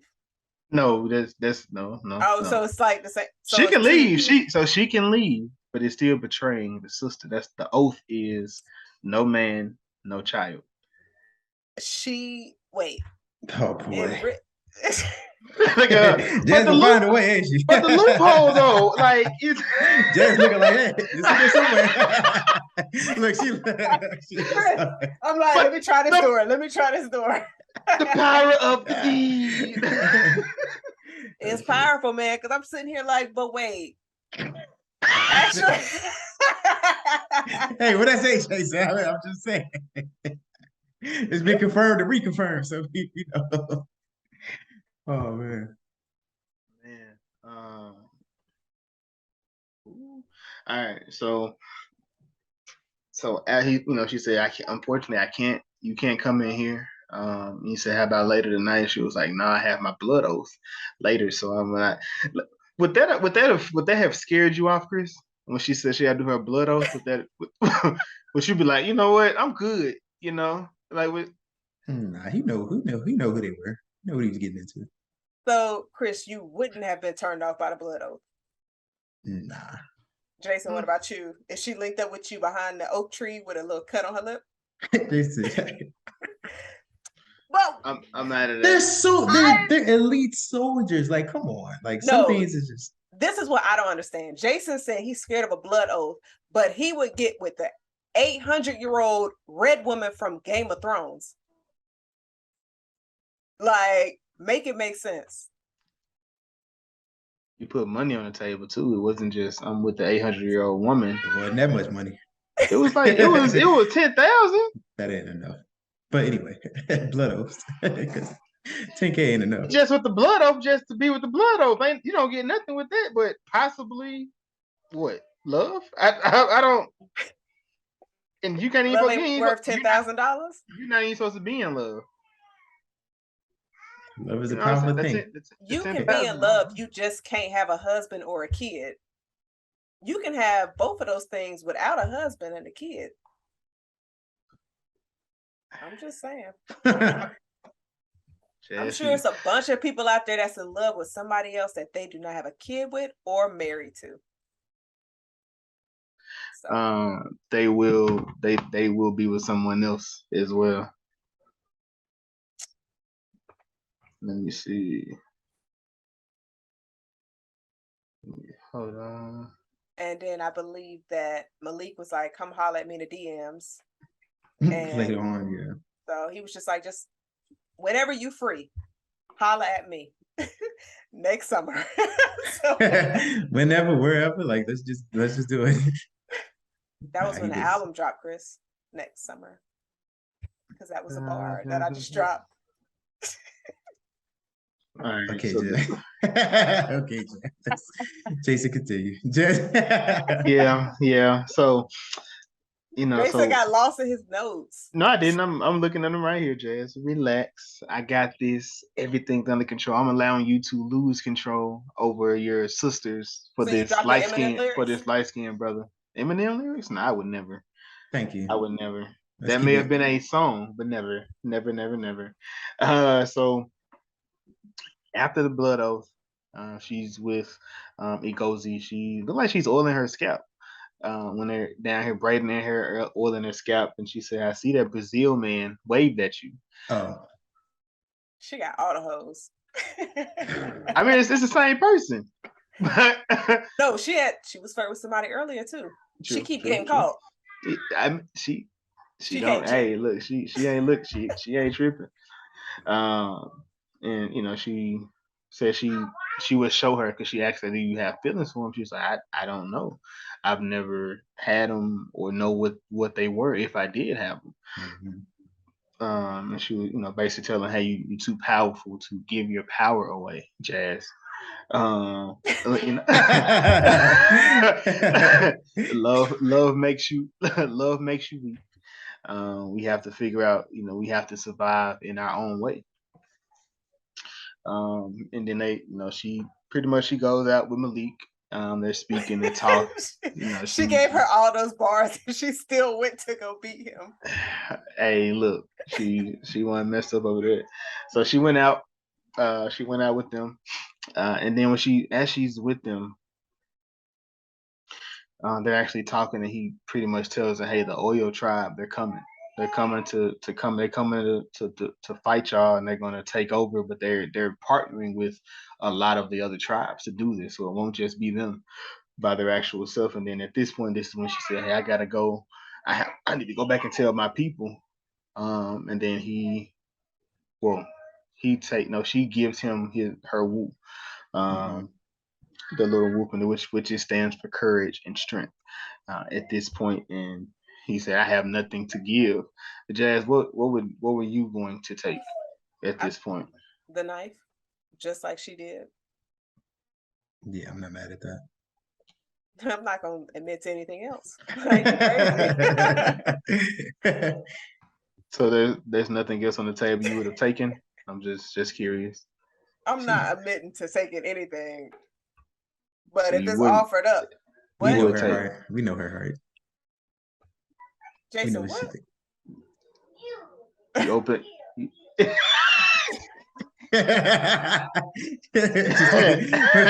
Moving right along. Next scene. Yeah. So she goes back. She goes back to the palace. She goes to Nanisca and she tells her, "Hey, I heard Malik prayer from Malik. That the Oyo are coming. So you are speaking with a slaver within this actual scene." And as they're actually talking, Malik begins to bow her head, and she's like, "No, you do not bow. You do not bow." And what do y'all think of this scene here as they begin to actually to dive in this actual situation? I mean, I definitely feel like this scene, we see them here before. And so now that we know that Viola's character has some more information that she wants to prove, and now we being here, it's just, I'm like, all right, Viola, Annalise, are you going to let her know that you are her mother? Because she was definitely a lot more aggressive to her in this scene. She's just like ignoring the information that now we gave her. She's just like, so you talking to this guy and not thinking about the information that could benefit their tribe. And so she began to tell that story of what happened to her and of her having a baby and the reveal, which if I was Nawi, I probably would have left the same way. Like that's a lot to put on somebody. Yeah, it's a lot to process. And you sitting here thinking somebody who I idolize wanted to be like, but I keep giving them shit. Because now we be talking, she be challenging Viola a lot, like Jason mentioned before. But you come to find out she's your mother and it's a tooth bit in your shoulder for like, what, how old is she? 17, 21. 18? 21 years you'd had a sharp tooth in your shoulder. Like, damn, you just took that out and now it's out now. So, but that's just a lot. And we see how she reacted to that in the following scene. And didn't she run to Malik's after this for some? No, not yet, because they had that battle. But we're not there yet. But Kris, what did you think about the scene?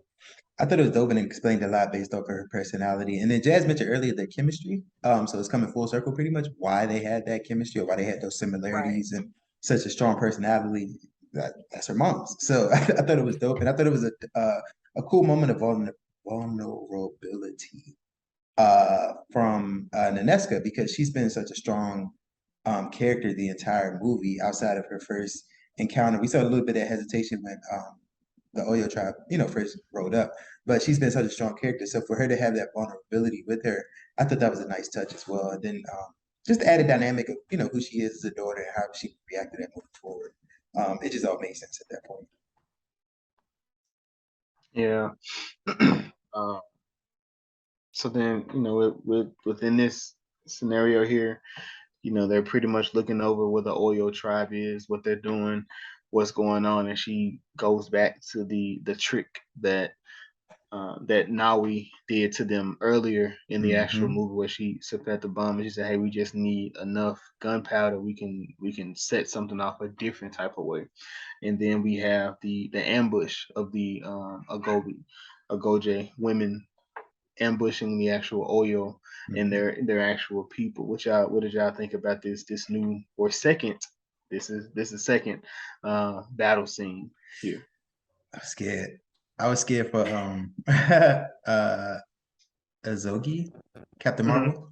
I was scared for her at this point because it just felt like somebody, you know what I mean? And she's the first one I thought of, so I was scared. But it was dope.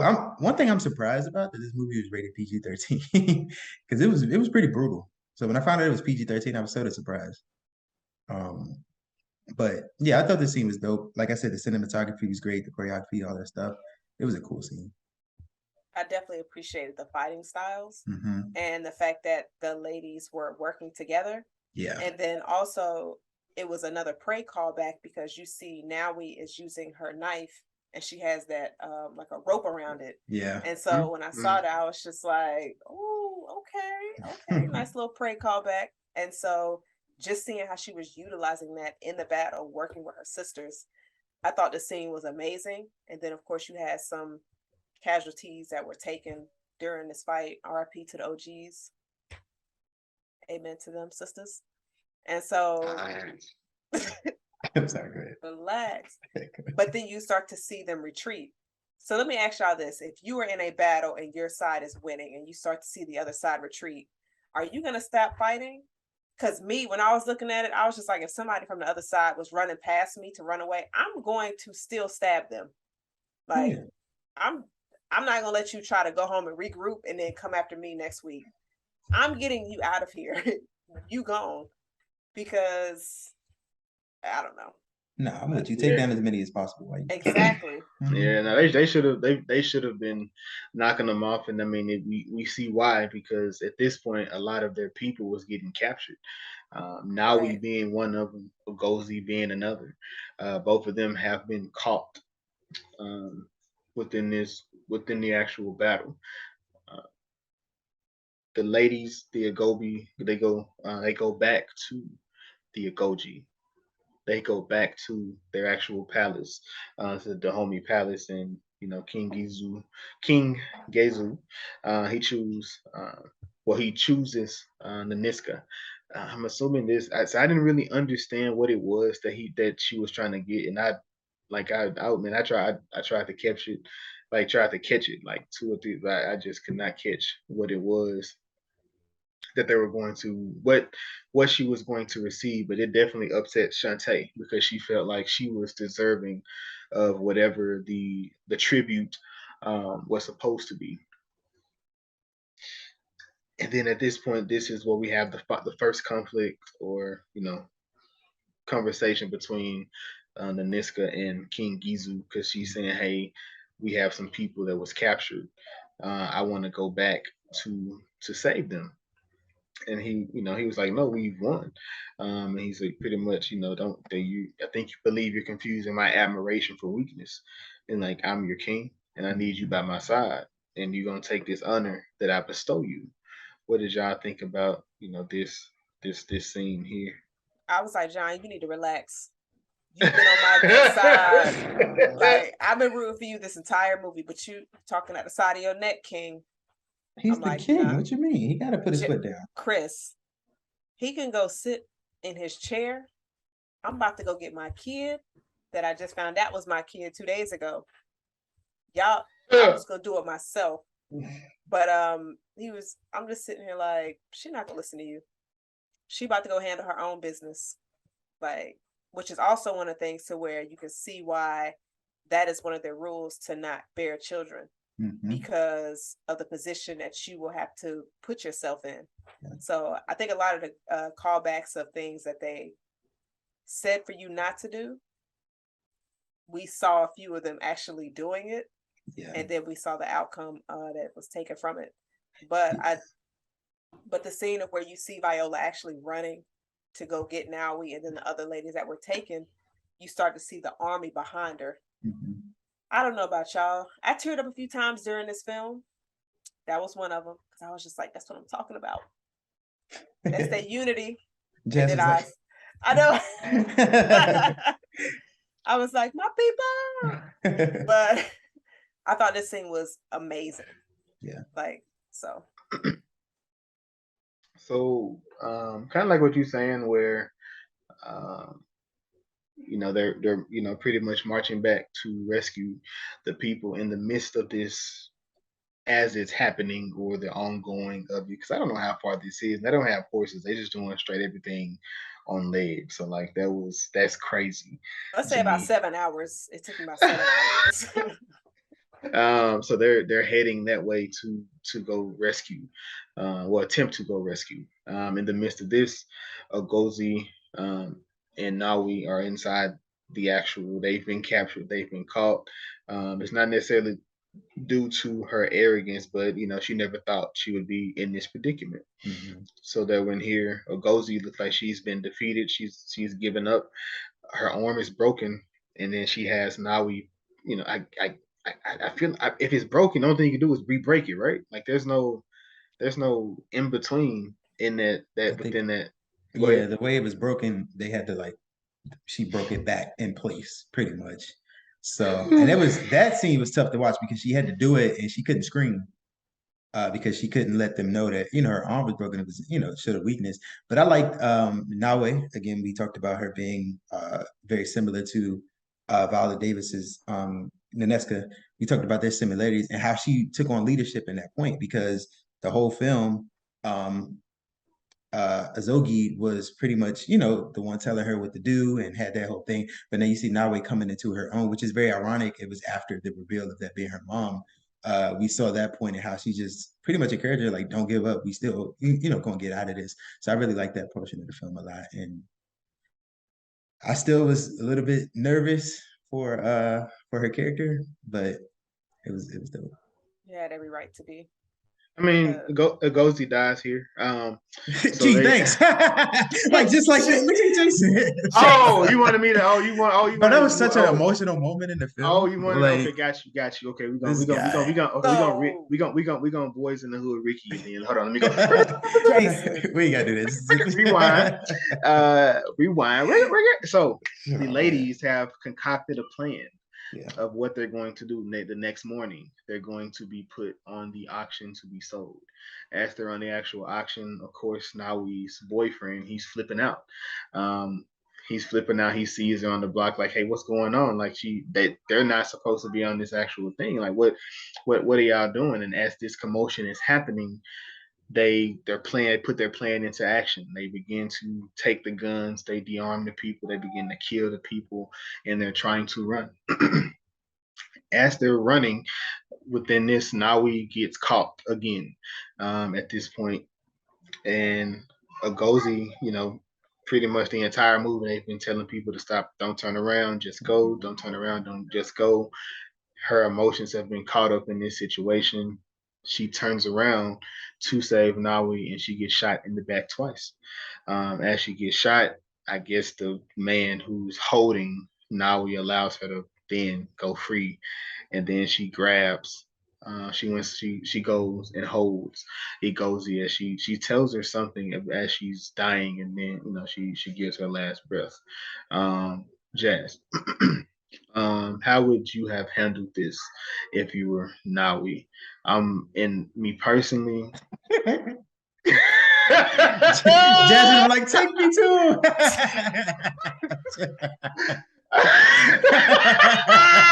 She's like, no. Take me to the king.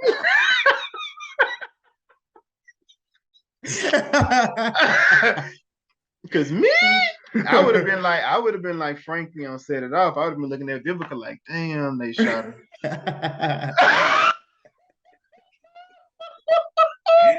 All these characters are fictional, so I can make these jokes. They were like, damn, I'm on the bus. Just look, I want y'all to see me on the bus. Like, damn, she got shot. Like what? Like driver? Driver. Oh. Let Jazz compose herself.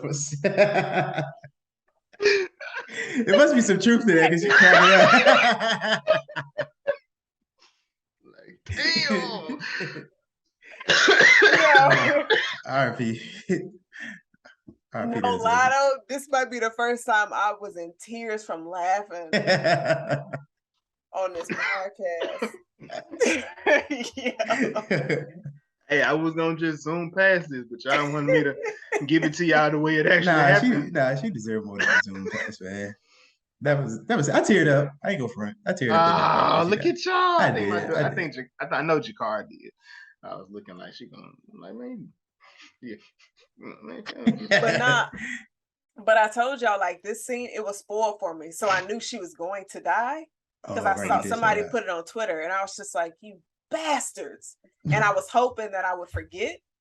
When I went to the movies, I was like, "No, she." People be spoiling like the most random stuff from a movie. Like, how you just gonna post a picture of the one like a person from the movie? They get no tact. Ooh, that was funny as shit. I'll be here every Thursday. Oh, hold on. All right. So I don't even know. I don't remember what Jason's question was. Oh, I asked you how would you handle the situation if it was you? If you would you have? If I saw like my homie get shot.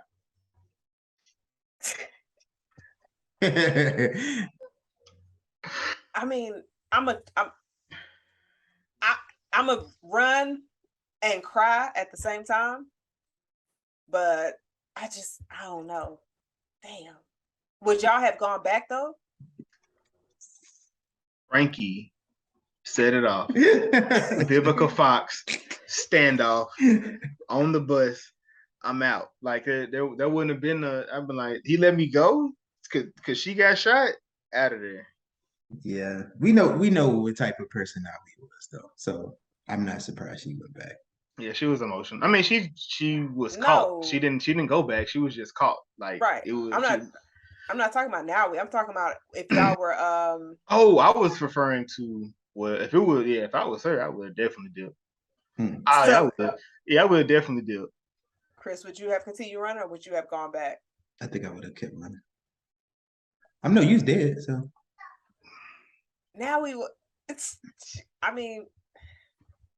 Look. So look, within this situation now, there was no way for her to see that. But if she would have been running, she would have ran to her sisters on the way. No, I think she should have kept running. No, I'm just saying if she would have. I mean, if we just looking at it from what we see, the next thing, if she would have ran, she would have just ran into him. But her mindset was, what would Nawi have done in this situation? Because she kept telling her like, you got to think of yourself, you got to stand on your own. And then the time that she didn't, she went back because of the bond of the relationship that they built. She gets gunned down in this situation. So it was. Do you think that it was justified for them to shoot her? Because she was no longer leaving the town. She turned around to where she was going back towards the soldiers. She had just killed like 4 white men. Did she kill him or did she push him down? Either way, she wasn't making it out of there. She killed 4 white men. Go back and watch it. Did they deserve it? I mean, deserve and what the white man gonna do back in retaliation. They definitely deserved it. But yeah, they was gonna handle it, take it to another level in that situation. Because he could have shot in the leg. He shot her 2 times in the chest. Well, back through the chest. Yeah. So yeah, I don't want to see Agojie Captain Marvel die no more on TV. You done seen it twice this year. Yeah. Man, crazy. I don't think she died in what's that, James Bond, right? Did that come out this year? It was last year, I think. So it don't count. I need to see that. Was it good? I don't know. So, as we know, Tom Cruise, your boy. You ain't even seen. That's not Tom Cruise, shot. Tom Oh Cruise. shit, you right. Oh, but when I said everybody looking like that, I'm the bad guy.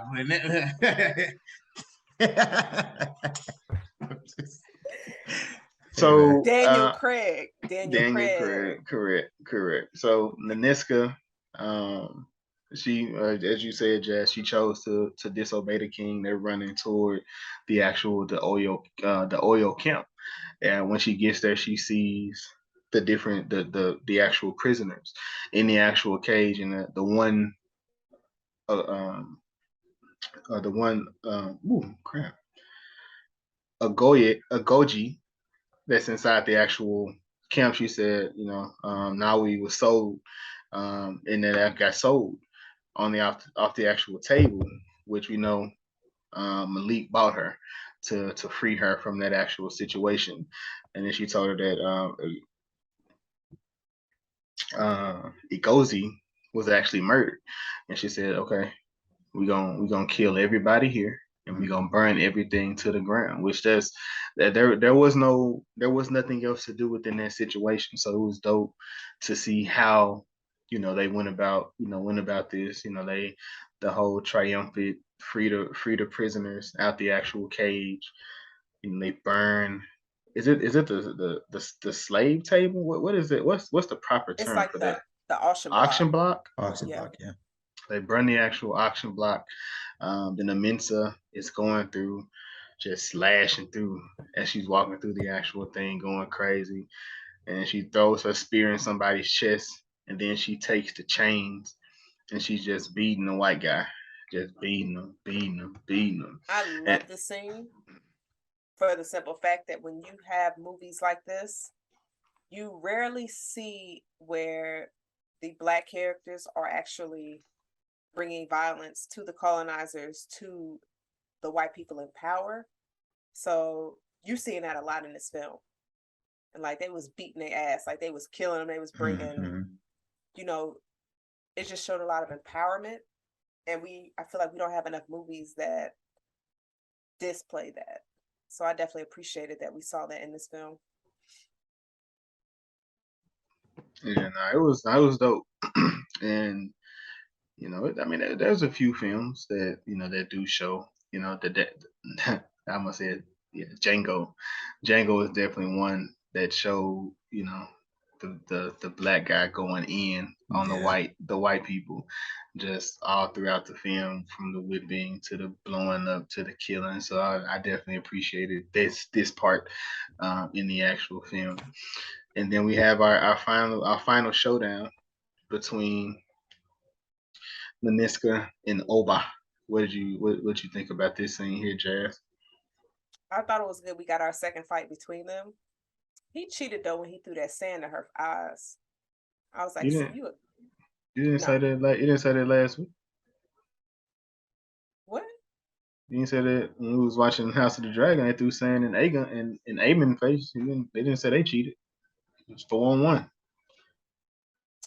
I don't know what you're talking about. So let's not live in the past. But oh, brother. She cannot talk about your memory no more, Kris. I will not allow that conversation to go anymore. Thank you, good brother. Who can't talk about Kris? Why are you worried about me and my memory? Come on now, I'm good. I'm getting better. Jason is the one that brought your memory up. Because she should know this, right, Kris? Yeah, she should, but it happens. How long ago was that?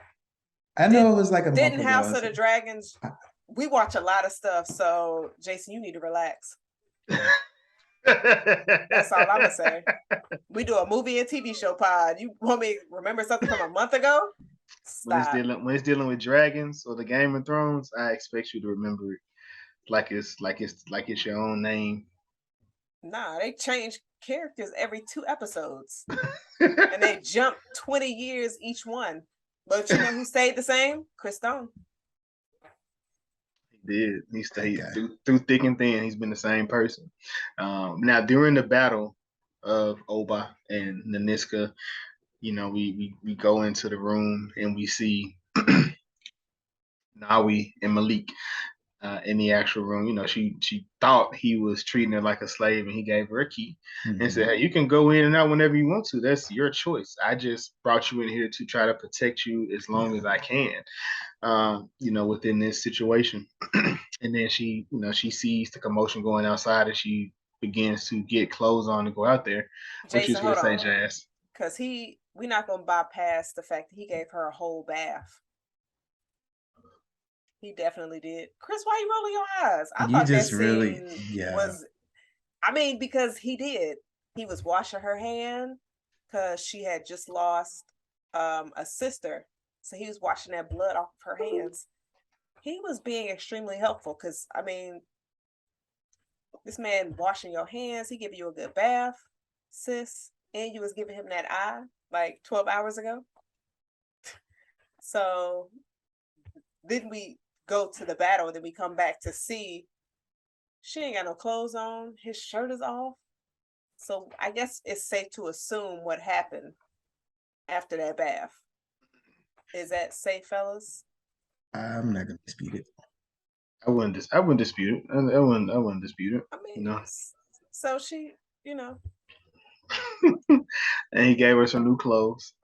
She definitely looked like she was in some Django threads when she walked out. The mom, not mom, but Nanisca, in the midst of the actual battle, she, you know, she asked him if he'd remember who she was right before she kills him, and you know, she knocks him off the board basically, and then she pulls up, and the white man is about to gun down Nanisca, and Nawi shoots him, and then she does her whole routine, and she kills like 3 or 4 people in one fell swoop. Great scene. It was. But as this is happening, Malik is at the actual boats. He's about to try to leave, try to make it out. Santo, that's his name. I told you I had it somewhere. I knew it. Santo is on the actual boat. He pulls his gun out on the actual slaves, and I guess this powers Malik to do the right thing in this scenario, and he frees the actual the prisoners, and they drown Santo in the actual water.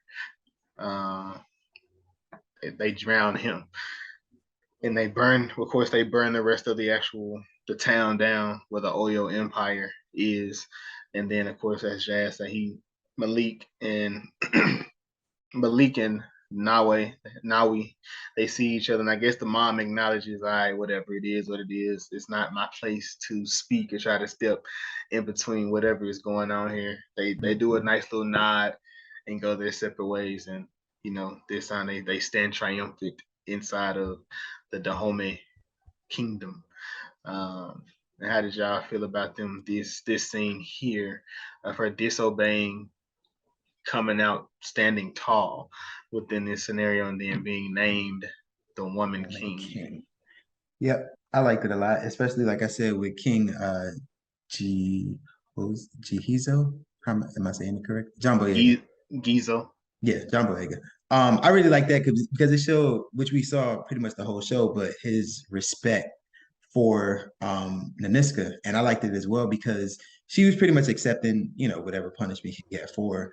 But he realized, you helped me once, then you actually did it again. You know, he was confident in his decision making. And his whole dilemma was pretty much how he would be perceived by the people as a leader. He didn't want to appear weak, you know, for them. So at this point, he realizes she's his strength, and you know, basically what happened, crowning her the Woman King. I thought it was really dope, triumphant ending, and one of my favorite movies of the year. Okay. Yeah. Before we get to the end of the movie, Kris, we do have the conversation that they have the scene at the altar where they're speaking. Oh, that, yeah.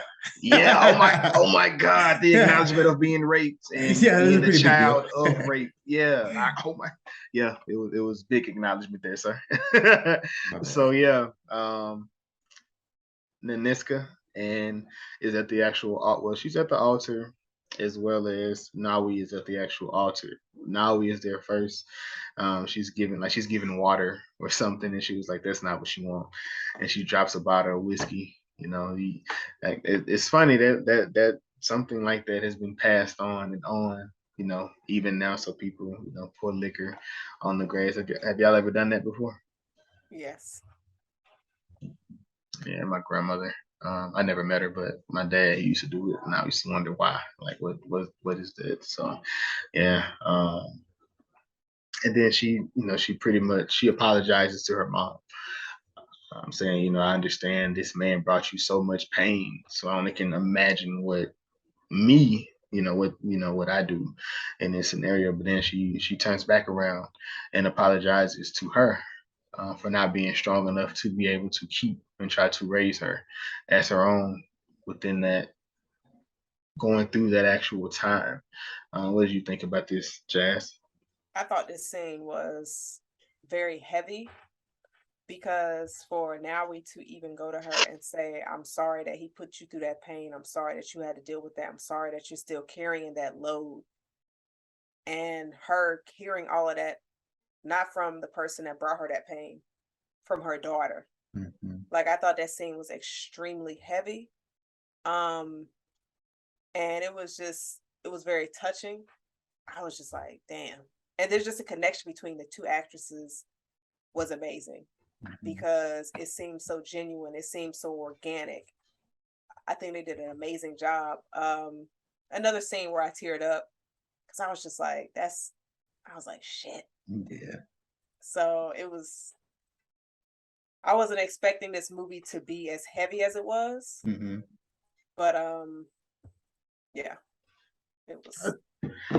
I mean, given this a time period, I mean, I figured there was going to be some type of heaviness that deals with it, given the type of situation that's going on there within the movie. But then, of course, at the final end of the actual movie, we do have the acknowledgement of Nawi calling her mother. She tell her, Mom, I want to. Could you have this dance with me? And that was just the acceptance of her as well as the other way across, and they danced in the end. It was an end credit scene. Wait, what?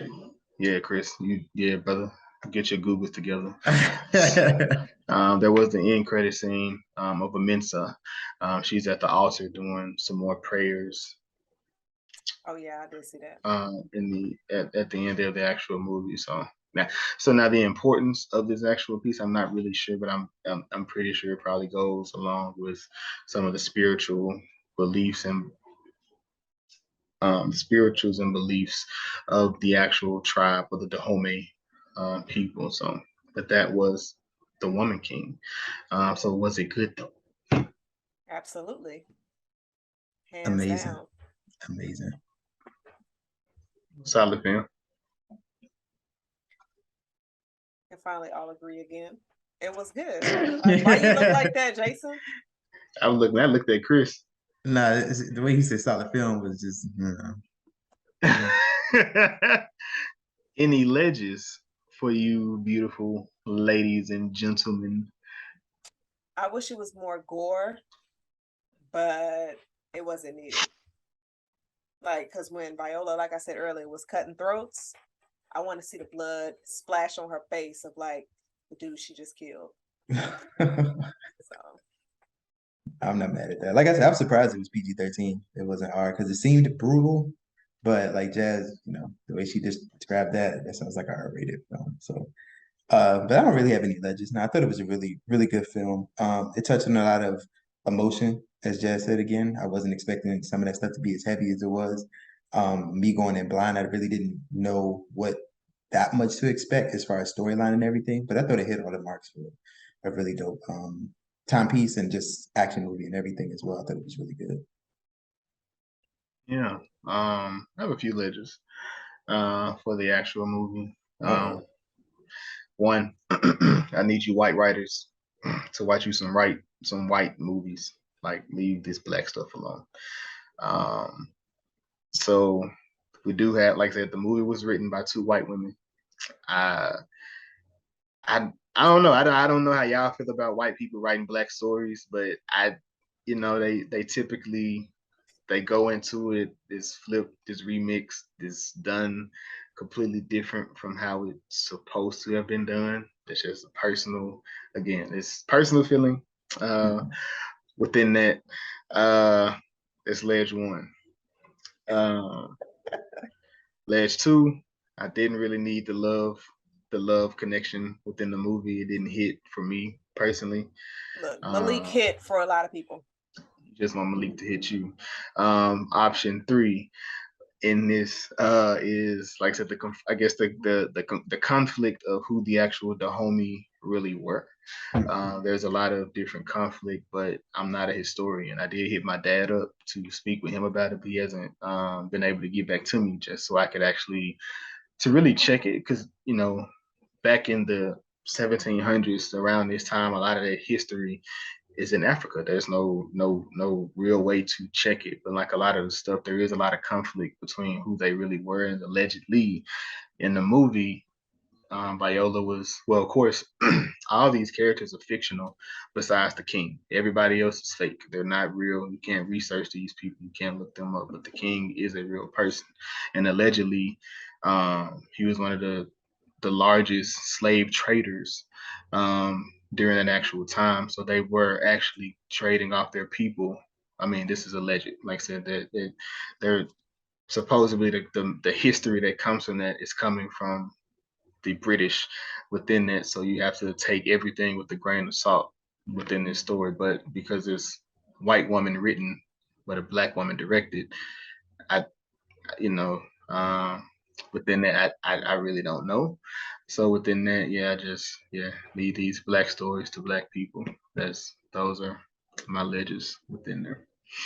Okay, that's interesting. I didn't realize it was written by 2 white women. So it doesn't take away from the film, but that was just an interesting piece of information. No. So if we look at it, so this is how I personally. I guess that's ledge 4. I look at it as I look at it as a Marvel film. I look at it as a Mission Impossible. I don't look at it as a period. I don't look at it as like a period piece. I look at it as some beautiful, strong African American women set in a 1700s that was warriors. I don't look at it as this is history of these black people. I just look at it as a film, nothing more. But that's me. So given that, I appreciate it for what it was. What are you guys' Link of Thrones? Oh, I get to go first? It's up to you. I'll take it. Link of Thrones. I'm gonna go with Jamie Lawson. She played Shantae. Excuse me. She was in The Batman, which actually came out earlier this year. I'm glad I took Jason's Link of Thrones, so that makes me even double happy. Shout out to that. Batman was cool. A lot of people weren't rocking with it, but I enjoyed it. Yeah. Jamie Lawson. Jazz, you can go next, so Jason can collect himself. Try to figure out something else. Nigga. I will choose LaShawn Lynch, and she also had a movie that dropped earlier this year, and it was she was featured in it, but it's a movie that we reviewed, Doctor Strange, Multiverse of Madness. That's crazy. That's crazy. If you need more time, I got another one, Jason. Nah, we don't need nothing else from you, my brother. We need nothing else from you. I'm gonna go with John Boyega. Yeah, I was about to say, just take it. Yeah, I'm gonna go with John Boyega.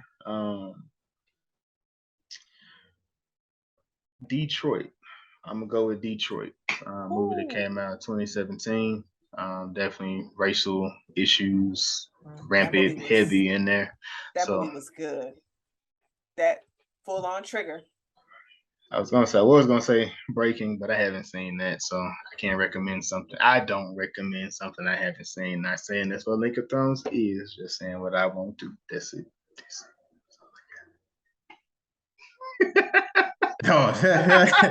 Please, Jason. Please. It wasn't a shot. I was just saying. I'm literally just saying. I'm just saying. But yes. So let me see. Jazz, did you want to take us out on this episode? Yes. Thank you, Jason, for allowing me to do the outro. Shout out to everybody that listens, supports, shares the pod. This is episode 22, The Woman King. We appreciate everybody that shows support to the pod. No, You said what? this is 24, my sister. Oh shit, my bad. 24. Thank you, Jason. See, that's why it's good to have two fellow co-hosts because they will correct you immediately. Yeah, when your memory not working right. Pew pew. I'm sorry, Jazz. I love you, Jazz. Wow. It was 2 minutes right there. Come on, Jazz, please. He used her gun. And he used the pew pew. He used her gun. Yo, wow. At the end of the episode, you know what? I'm gonna chill because that's what you call growth. All right. Yes, this is episode 24, The Woman King. Be on the lookout for our upcoming episode. Yeah, this is the Was It Good Though podcast. I am Jazz. This is Jason. Bye-bye. And this is Kris. Yes, sir.